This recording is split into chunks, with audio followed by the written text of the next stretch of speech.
Saudações, queridos alunos e alunas. É um prazer inestimável estar aqui nessa manhã, tarde, noite, madrugada com vocês.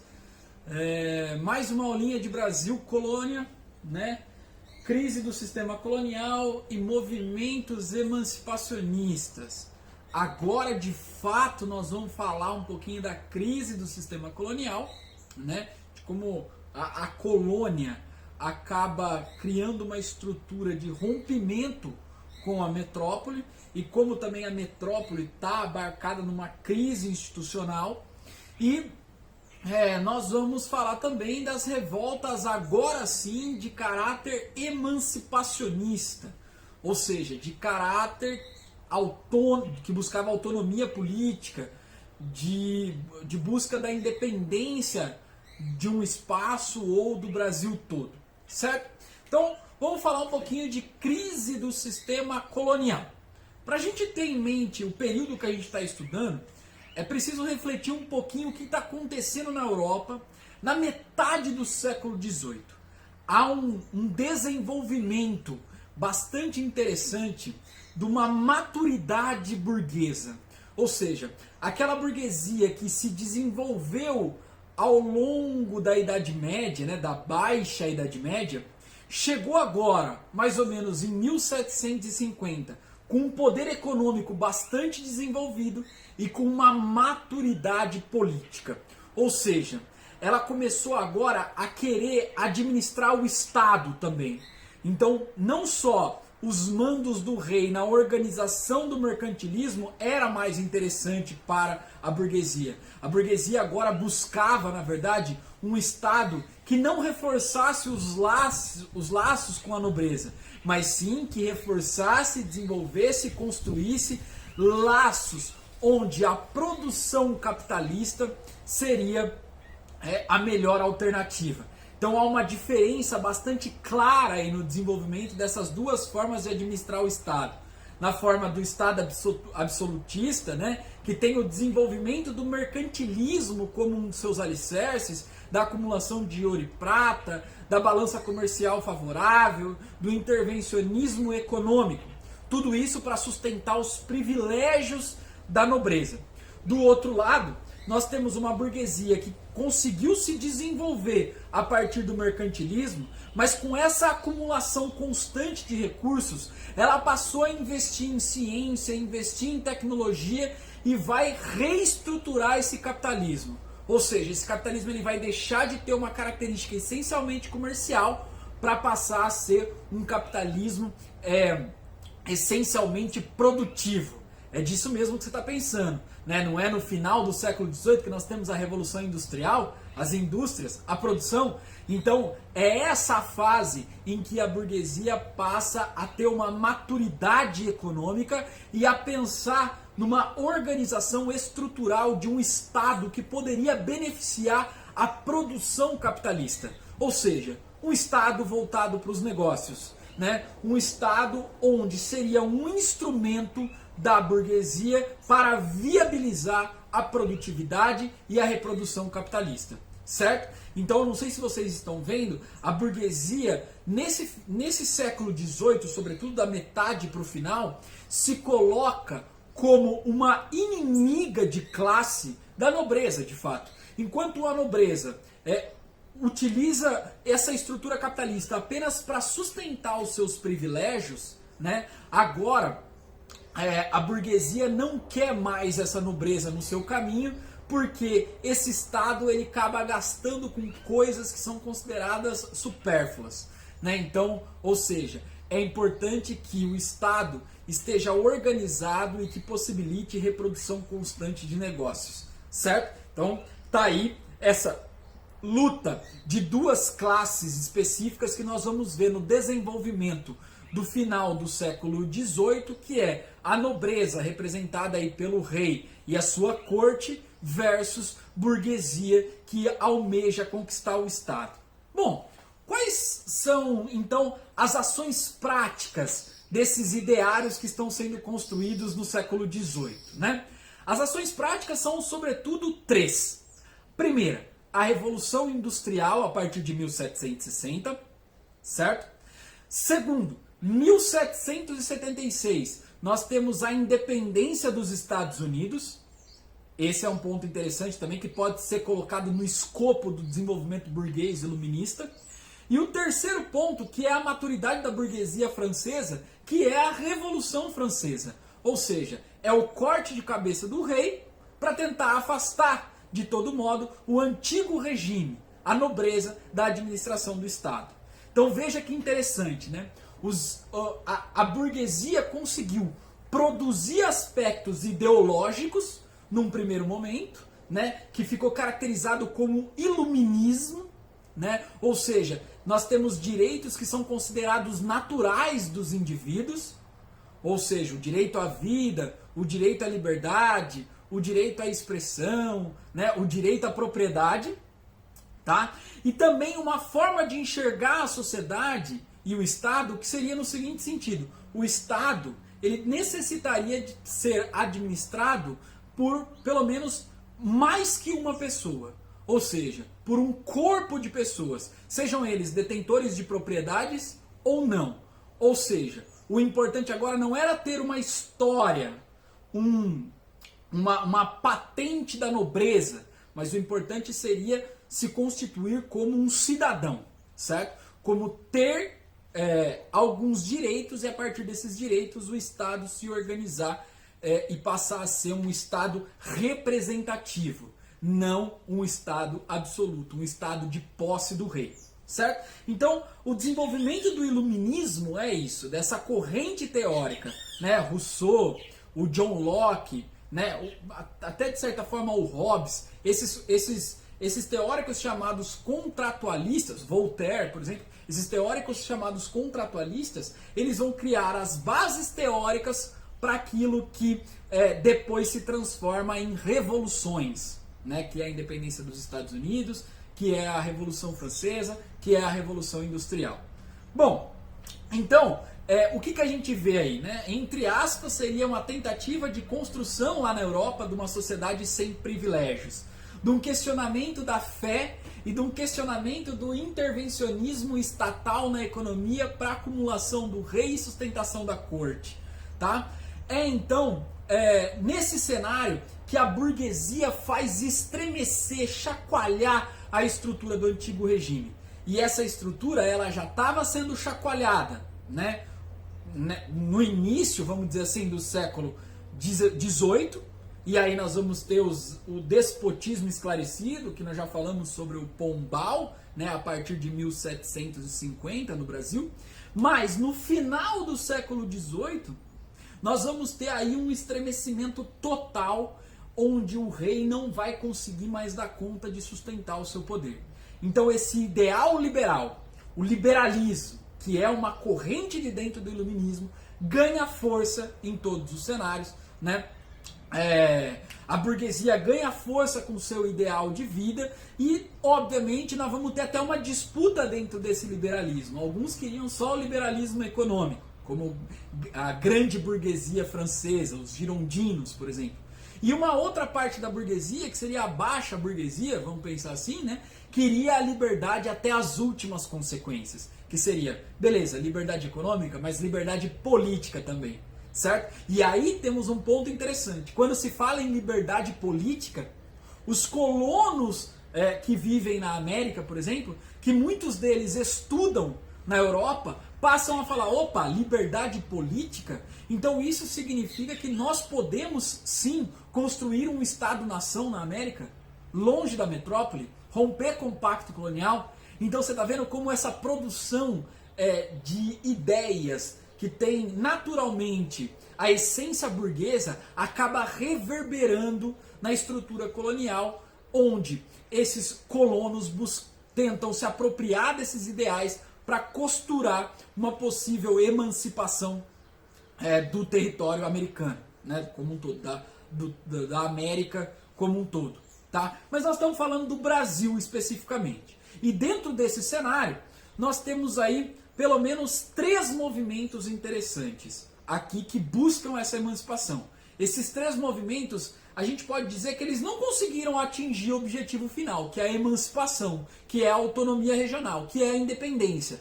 Mas eles foram importantes para abalar cada vez mais a estrutura econômica e política portuguesa, para que em 1822 tenha um caminho mais fácil de ser construída a independência brasileira. É válido lembrar, mais um ponto aí interessante, né, que a Inglaterra, por ela ter sido a primeira potência a fazer a revolução industrial, né, a transformar o seu capitalismo, essencialmente ela vai buscar um mercado consumidor. Né? Porque logo num primeiro momento, tudo bem, o mercado consumidor europeu já basta, mas num segundo momento é importante buscar novos mercados.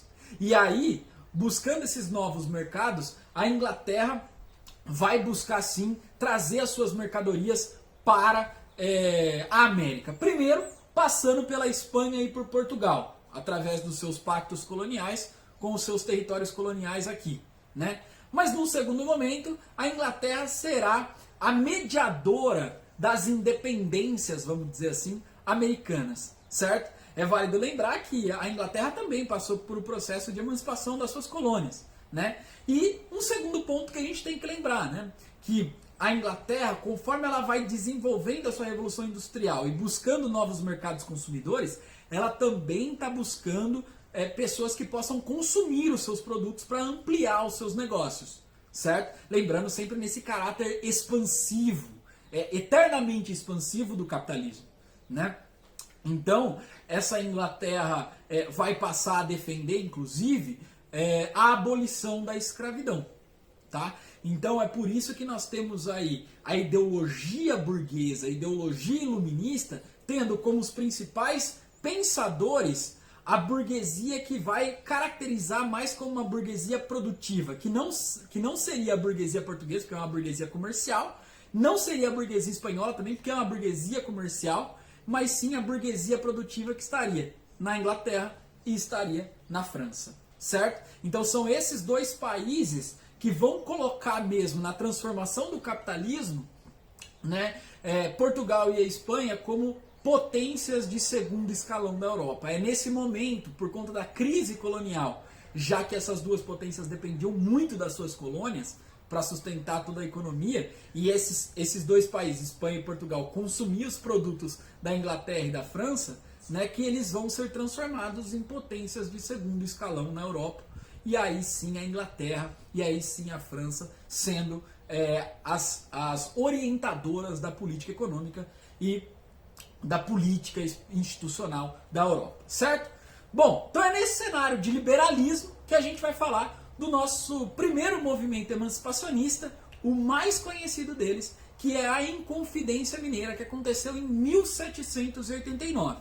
A Inconfidência Mineira, esse fato histórico de 1789, aconteceu na região das Minas. E nós temos aí, primeiro, uma disputa em torno do nome, né? Vocês vão perceber que a história do Brasil é recheada disso. Como nós estamos vivendo um período colonial ainda, a colônia vai chamar esse fato histórico de Inconfidência Mineira. O que isso significa? Confidente é alguém que você pode confiar.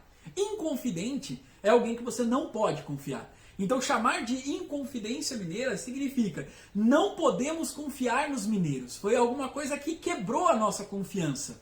Tá? E foi esse o nome, inclusive, que mais pegou na historiografia. A Inconfidência Mineira. Mas veja que foi uma narrativa construída pela coroa. Logo, ela está recheada de carga ideológica do ponto de vista metropolitano. Mas tem um nome que os brasileiros conseguiram construir também para esse fato histórico, que seria Conjuração Mineira. Ou seja, tentar romper essa carga ideológica metropolitana para dizer, olha, não é que a gente não era confiável. Na verdade, a gente estava bolando um plano, né? Porque conjuração é isso, é bolar, planejar, fazer um plano, né? Para emancipar a região das Minas. Né? Então nós temos esses dois debates. Enquanto Conjuração Mineira fica mais próximo ao aspecto ideológico dos brasileiros, Inconfidência Mineira fica mais próximo dos aspectos ideológicos dos portugueses. Tá? Bom, vamos lembrar então. Se eu estou falando de 1789 na região das Minas, né? Eu tenho que lembrar que essa época, esse tempo, nós estamos vivendo já um declínio da exploração do ouro, certo? Ou seja, as jazidas de ouro, elas não estão mais dando a tributação, não estão dando a lucratividade que outrora dera para metrópole. Ou seja, se em 1750, 1755, nós temos o auge da exploração do ouro no Brasil, em 1789 nós não podemos dizer o mesmo mais. Ou seja, há um declínio da extração do ouro no Brasil e, consequentemente, uma menor arrecadação do ouro lá nos cofres portugueses. Logo, vocês vão se lembrar do Tratado de Methuen, que era o Tratado de Panos e Vinhos, que Portugal tinha com a Inglaterra, que era um tratado, né, deficitário do ponto de vista português. Então, como que Portugal superava esse déficit? Com o ouro brasileiro. E agora nós temos então um ouro que diminui, né, diminui a sua extração aqui no Brasil, consequentemente vai faltar ouro no cofre português. Logo, né, nós temos uma pressão portuguesa em cima dos brasileiros. Primeiro com o Marquês de Pombal, todo mundo se lembra dessa aulinha, né? O Marquês de Pombal vai ser o responsável para tentar colocar uma ordem na casa do absolutismo português, a partir de 1750, né? Mas em 1789, nós temos aí então, você pode pôr a ordem que você quiser na casa. Se está faltando a matéria-prima dessa sustentação da metrópole, né, não tem administração que vai resolver isso, certo? Então, em 1789, meus queridos, né, veja, um pouquinho antes da Revolução Francesa, tá, que é no mesmo ano, mas meses antes a Inconfidência Mineira acontece, nós já tínhamos passado por dois processos revolucionários, um na Europa e um na América. Um da Revolução Industrial, a partir de 1760, e o segundo nos Estados Unidos em 1776, certo? Então os ideais iluministas já estavam correndo na Europa. Então muitos filhos de donos de terra da região das Minas iam estudar na Europa, iam estudar em Coimbra, por exemplo, e voltava de lá recheado das ideias do liberalismo. E já falavam de liberalismo abertamente com seus pais, né? Falavam assim, olha, estão falando lá de liberalismo econômico. Como que a gente poderia pensar o liberalismo econômico no Brasil? Né? Então a primeira coisa que se imagina a partir da exploração de uma metrópole para uma colônia, se a gente pensar a partir do viés liberal, é importante que se construa uma emancipação, uma independência, uma liberdade, né, do pacto colonial. Aí como se pensa então a organização do Estado? A organização do Estado precisa ser não mais um Estado que tenha dono, que seja posse de alguém, como o rei era, mas um Estado que fosse voltado para a sociedade. Então aí também tem a imaginação e a construção da possibilidade de um Estado republicano, certo? De uma coisa pública. Então, esses jovens passaram a influenciar os seus pais, que de certa forma ficavam amedrontados com a cobrança da derrama, né, que seria a cobrança do quinto de forma violenta, onde pudessem atingir cerca de 1.500 quilos de ouro, né, para a coroa todos os anos. Então esses homens, né, possuidores de muitos recursos aí, acabavam de certa forma se encontrando, debatendo temas importantes sobre o dia a dia, debatendo temas importantes se a derrama ia ser aplicada ou não, e era uma ameaça constante, e a partir dessas influências desses intelectuais, que geralmente eram seus filhos, passam a pensar uma possibilidade de emancipação de Portugal, certo? Olha só o peru, nós estamos aí, né? Então, nós temos nesse cenário uma construção de busca de emancipação, de busca de autonomia dos aspectos políticos e individuais aí sendo pensados pela colônia. Então, a organização do movimento se dá a partir de debates entre essa elite do ouro, que já pensava em construir aqui uma nação independente, tá? Não pensada no Brasil como um todo, mas pensado localmente. Então, nós temos aí a primeira medida, extinguir as medidas de controle, né? Buscar proclamar uma república, construir universidades, né? Lembrando que os ideais burgueses vinham através das universidades, pensar no industrialismo brasileiro, certo? E não havia um consenso exato sobre a abolição ou não da escravidão. Então, como era um movimento de elite intelectual, de elite econômica, os caras não tinham consenso na abolição da escravidão, certo? Bom, então tinha alguns que defendiam a abolição, dizendo, se a gente abolir a escravidão, é bem provável que esses escravos possam lutar ao nosso lado. Outros já diziam, se a gente abolir a escravidão, não teremos força de trabalho para fazer desenvolver essa nova nação que surgirá, certo? E aí nós temos a figura do Tiradentes, que é uma figura popular, vamos dizer assim, classe média baixa. Ele era uma espécie de porta-bandeira do exército e se envolveu por conta de um descontentamento com a coroa portuguesa, por conta das suas promoções no exército, com o movimento da Inconfidência Mineira. Então ele se envolve, mas ele não é um dos cabeças do movimento, tá? E passa a discutir também qual seria a possibilidade de emancipação quando eles organizariam esse movimento de fato. Só que essa conjuração, ela não sai do plano teórico. Ela fica apenas no plano da discussão. Ele não vai para o plano prático, certo? Ele não vira uma revolução. Por quê? Porque houve uma delação. Ou seja, um dos envolvidos na conjuração acaba recebendo uma premiação para falar quem são os envolvidos para a coroa e, consequentemente, ele tem todas as suas dívidas abolidas com a coroa e ganha ainda pedaços de terra. Então está aí a nossa primeira delação premiada da história brasileira, certo? Consequentemente, todos esses inconfidentes são presos, né, e vão ser julgados, tá? Aqueles inconfidentes que eram parte da elite brasileira, eles vão ser todos absolvidos e perdoados. Mas sobrou para um cara, o chamado Tiradentes, que depois de 3 anos passa a ser julgado numa sentença histórica de leitura de 17 horas da sentença dele. E ele vai ser morto e decapitado, colocando a cabeça dele lá em Ouro Preto, mais uma vez mostrando a violência, mostrando o autoritarismo e mostrando a marcação de território que a coroa gostaria de deixar para qualquer insurgente, para qualquer possibilidade de inconfidência novamente, tá? Então, a construção do Tiradentes como esse ícone nacional não se dá durante o período colonial. Até porque quem matou Tiradentes foi a própria colônia. A Inconfidência Mineira, ela quase não passa mais como um evento histórico pós o seu fim aí, pós 1789.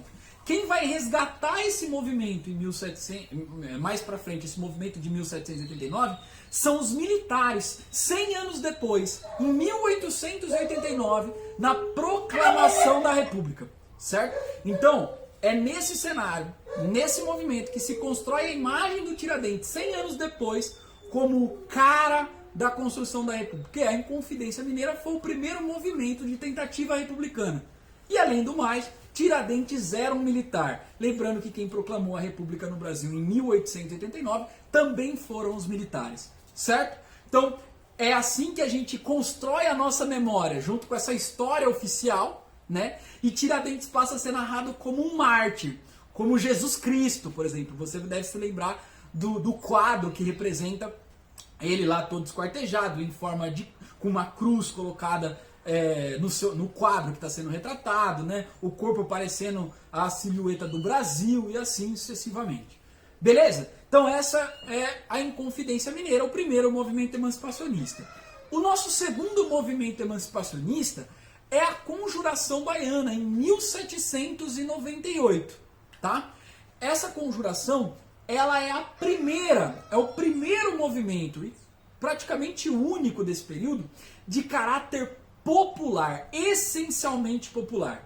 Teve participação da elite, Cláudio? Teve, mas foi muito rápido, porque a elite tentou se aproveitar do movimento, mas viu que ele estava bastante estruturado a partir das classes populares e a elite pulou fora. Tá? Então ele era essencialmente popular, essencialmente negro, mulato, com indígenas, com uma classe média baixa, sobretudo de alfaiates, por isso que ela pode ser chamada também de Conjuração dos Alfaiates. O que motivou essa conjuração a acontecer? Veja, só trocar o final, né, pessoal? 1789 a mineira, 1798 a baiana, né? 1798, pessoal, nós temos lá o governo dos jacobinos na França, lembra? E aí nós vamos ter um processo de radicalização da Revolução Francesa, com a lei do máximo, lembra? Teto de preços, com a emancipação dos escravos, com o voto universal masculino. Então isso cria uma motivação política naqueles que eram oprimidos no Brasil. Vale lembrar que em 1798, Salvador não era mais a capital do Brasil. Então, essa classe média baixa, que dependia da circulação de riqueza, vai ter dificuldade também em conseguir desenvolver os seus negócios. Por quê? Porque boa parte dos empregos estatais, dos empregos da colônia, dos empregos da metrópole, foram todos para o Rio de Janeiro. Então, junto com essa insatisfação dessa classe média baixa, né, desses alfaiates, desses caras que vivem de da atividade liberal, né, do dia a dia, também tem aí os ex-escravos e escravos que se envolvem nessa revolta. Você já sabe o final, né? Quando pobre se envolve com o movimento, você já sabe que o caráter violento da coroa vai ser muito maior, tá? Então, a organização do movimento tinha como objetivo a instauração de uma república, a democracia, veja, isso não era pensado em Confidência Mineira, hein? A libertação de Portugal e a fundação do Estado-nação ali, uma liberdade de comércio, nós estamos falando de profissionais liberais, obviamente isso, o fim da escravidão. Esse movimento pensa assim isso, porque ele é composto de escravos e aumento dos salários, certo? Então veja que é mesmo uma conjuração de caráter até mais radical do que os próprios jacobinos da França, né? Então é um movimento popular que ganha corpo, tá? A partir do momento que eles começam a se organizar em Salvador para colocar em ação, em prática, a conjuração que ele havia feito, eles também são delatados. Quando eles são delatados, obviamente todos vão ser então presos, esquartejados, mortos, com as cabeças expostas, inclusive, para mostrar mais uma vez o poder, a autoridade da metrópole, certo? Então o esquartejamento das lideranças, João de Deus, Lucas Dantas, entre outros. Beleza, meus queridos? Então, olha só, essa aqui com caráter popular, hein, pessoal? E por último, nós temos aí a Revolução Pernambucana. Mais uma no Nordeste e mais uma em Pernambuco.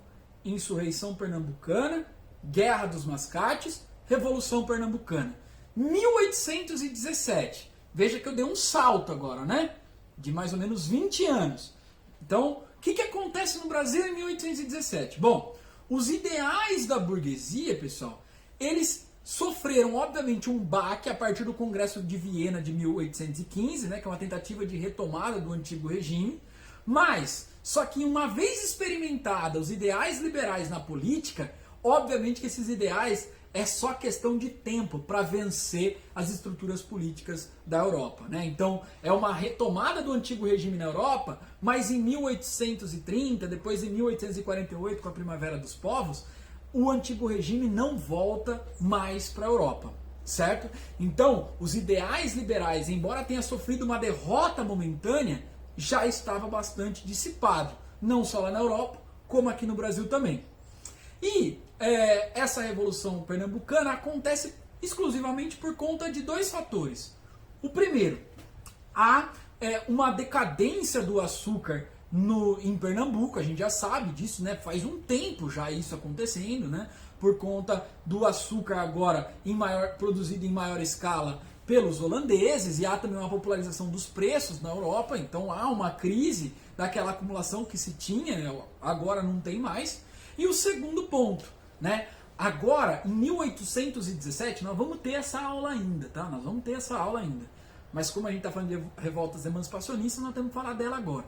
Em 1817, a sede monárquica da família real portuguesa é o Rio de Janeiro, tá? Então, em 1808, há uma saída da família real de Portugal, por conta que ela está fugindo de Napoleão Bonaparte, que está dominando toda a Europa e tal, né? E a família real se muda para o Brasil. E quando se muda para o Brasil, eles estão tentando construir a Lisboa tropical, ou seja, construir a capital, a sede da monarquia aqui no Rio de Janeiro, né? No Rio de Janeiro específico. E para construir é preciso recursos. Né? Então os caras vão construir palácio, vão construir teatro, jardim botânico, expedições de arte e assim sucessivamente. Construir bancos, uma imprensa, uma biblioteca, um tesouro nacional. Então tudo isso precisa de recursos. E como que os caras vão fazer, a família real vai fazer para conseguir esses recursos? Aumentar os impostos. Então esse aumento de impostos com a vinda da família real para cá e a crise do açúcar vai fazer com que essa elite que já tem uma identidade pernambucana, nativista, por conta das revoltas anteriores, consegue estimular a classe média, consegue estimular a população para tentar provocar uma revolta, provocar uma revolução, uma derrubada do governo, proclamar uma república, extinguir os altos impostos, garantir a liberdade de imprensa, a religião e a igualdade econômica, mas, sobretudo, garantir a propriedade privada, já que é um movimento liderado pela elite. Tudo bem? Bom, o que acontece, né? Obviamente que a nossa família real desse período reconhece que o Nordeste é importante para a manutenção da construção dessa sede monárquica. Não se pode perder o Nordeste porque ali há produção de produtos agrícolas importantes, sobretudo o açúcar. Então a monarquia vai despender mais recursos na formação de um exército e no sufocamento da revolta. E aí a gente tem a execução de um padre, que é o padre Miguel Joaquim de Almeida Castro, né? Só que esse sufocamento, ele não desestimula os pernambucanos a se revoltarem. Pelo contrário, 7 anos depois, em 1824, nós vamos ter mais uma revolta em Pernambuco que se chama Confederação do Equador, ainda alimentados pelo esse sentimento de revanche, né, por esse sentimento anticolonial, certo? Antifamília real, sobretudo, né, porque em 1824 nós já tínhamos proclamado a nossa independência, mas a família real estava aqui ainda, era ela que governava o Brasil. Então, antifamília real, certo? Então, pessoal, para a gente sintetizar só essa aulinha, nós tivemos aí 3 revoltas emancipacionistas. É bom vocês diferenciarem movimentos emancipacionistas de rebeliões ou revoltas nativistas. São 2 coisas diferentes. As emancipacionistas buscando a independência por conta de um cenário europeu e por conta de um cenário já de enraizamento, né, de colonos no Brasil. Então, liberalismo lá e enraizamento no Brasil. E as nativistas, nós temos aí por conta de uma pressão da colônia, tá? E por um estopim, uma revolta, uma gota d'água, pontualmente, nada de reformular a estrutura, bem local, bem regional. Por isso, nativista. Então, primeiro aconteceram as nativistas, depois as emancipacionistas, certo? Lembra disso, lembra, foca e tenta caracterizar todas elas. 5 nativistas e 3 emancipacionistas. Beleza, pessoal? Um forte abraço para todos vocês e fique mais uma vez com esse cenário bucólico longe do Peru. O Peru foi embora. Adeus.